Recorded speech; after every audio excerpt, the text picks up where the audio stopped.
video से कोई screen जिदा थोइबा मियोय अनि सिगी मफम द सोयहांगना खुदोल तौजबनी हौजिक मयाम की मांग द उबिरिबा मुप असिगी ममिंग फ्लेयर कवी हारिबा फ्लेयर हारिबा मुप असि मतौ करमना तमगदगे हाइबदो अखोइगी मणिपुरी लोंदा आई संदोकना हाइजगे मयाम लोइबा बोक्तंग मिटिंग ताबियो हारिबा मुप असि तमबदा चंगबा ख्वाइदगी मरुइबा पोट हारगदी हौजिक हौरइबा स्ट्रेसिंग असिनी स्ट्रेसिंग असिदा उतलिबा सि आइना होय आइना बुदि तेना तौरे हाइबदी वीडियो सि यामना सांखिगनी हाइबगी दमक्ता अदो आइना मसिदा तौरिबा मुप खुदि मक्सि इसा इसाना मसिंग थीरे हारगा तरा नतगा त्रा दुमाइना पुल्लगा स्ट्रेसिंग असी तौबियु ममुताना स्ट्रेसिंग तौरबा मतुंगदा कोई हक्सांगदा तुंगदा लाकदबा अनाबा सिगुम्बा मयाम अमदगी सुंगाक्तोकनी अदुगा मुप असिगी दमक्तसु यामना मरुओइबा सरुक अमनी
कोई मतंग स्वाइदा स्ट्रेसिंग लोइसिनजरे जिक मयामदा ताकपा होरगे अहमबदा खुद नंबजे मुन्ने यंगबिरो अदै खोंग लैबसे कमायना लै दै मसिदा मरु ओइना खोंजे अहम कावबदा सिटलगा कावबसे या मरु ओइ कन्ना खंकाव कावबैसु मथौ तादे कोई सिटलगा पुथोरकपा कावरकपा खोंजिदा ख्वांगजे वांगना पुथोकपजु यादे ख्वांगजे नेमहल्लगा पुथोकदबनी अदगी हाइबा पोट असे हंजन अमुक थोकपदा मंगारक कुंबदी एम तौबिरो अमुक थोकपदा मंगारक कावबसे नोंमदा मसिंग यांखै फानबा इसाना प्रैक्टिस तौबियु अनि सुबदा अखोइना एम तौगदबसे खोंगयेसे मुन्ने यंगबियु कोइगी खोंगयेसे हाइगतपगी चांगजे सिटलगा हाइगतपै चांगजे मसिजिमगा असुमाइना अदुम कोइगी प्रैक्टिस से कंटिन्यूटी दम नुंगतिगी चप मानना लैगदबनि दम मसागी दुमाइना मसिंग चप मानना अनि सुबजिसु सुमाइना दम प्रैक्टिस तौबिरो अदुम सोइदना अपग्रेड अदुम याम थुना लाकनी अदगे हुम सुबसिदना कोइगी खोंग ओइजे मु M ngasa ahamba ani suba leithokpa leigre ahum subudana oije kamaina एम तौगनी हाबजे ओइजे थांकटलागा फाबगी चांगजे असिजेने कोइने एम तौदोसे हंजन हाइदी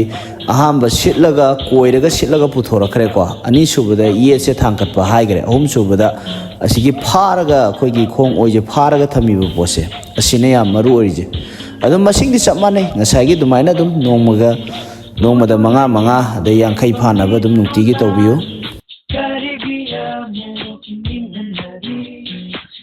मरी सुबदना कोइगी अहुम सुबहोगी खोंग ओइ फाबबोकी योगरे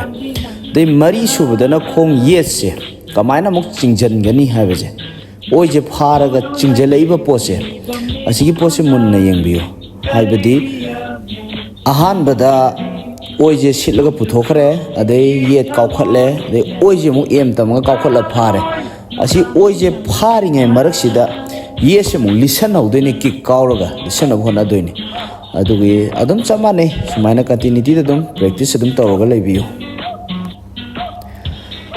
अदगी मंगा सुबदना कोई ngसाइगी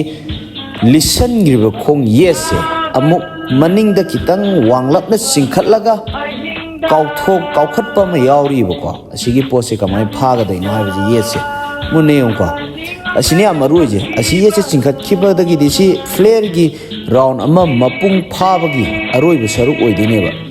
अहामबदा जे ओइजे काउथोगा हजि ओइजे काउरे येत काउखरे अदुइसि चिंखटपा म यावरीजे सि येसे ये चिंखटपजिनेबा या मरु ओइजे असि येसे चिंखटपजे फजना हैगर कांददी अदोम फ्लेयर राउंड अमा मपुंग फाना हैबसिंगे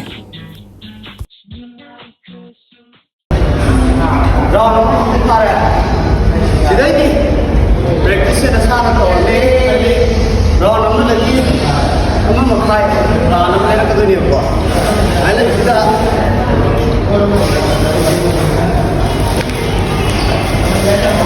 आई तानीबा माइ ताबसे ताजजनबा अदम अजगन अदम खाना गदोय निसिजे आइले सिदा ana si khong si des mai la dai di si khong je mana pa ko thaki khong ni bor khong na bana ma da adai na player kick khangani mari tu pung ba yar ni mana si khong je mai la ko ma sai to pat ki na ka ko ki na mana tu si le si da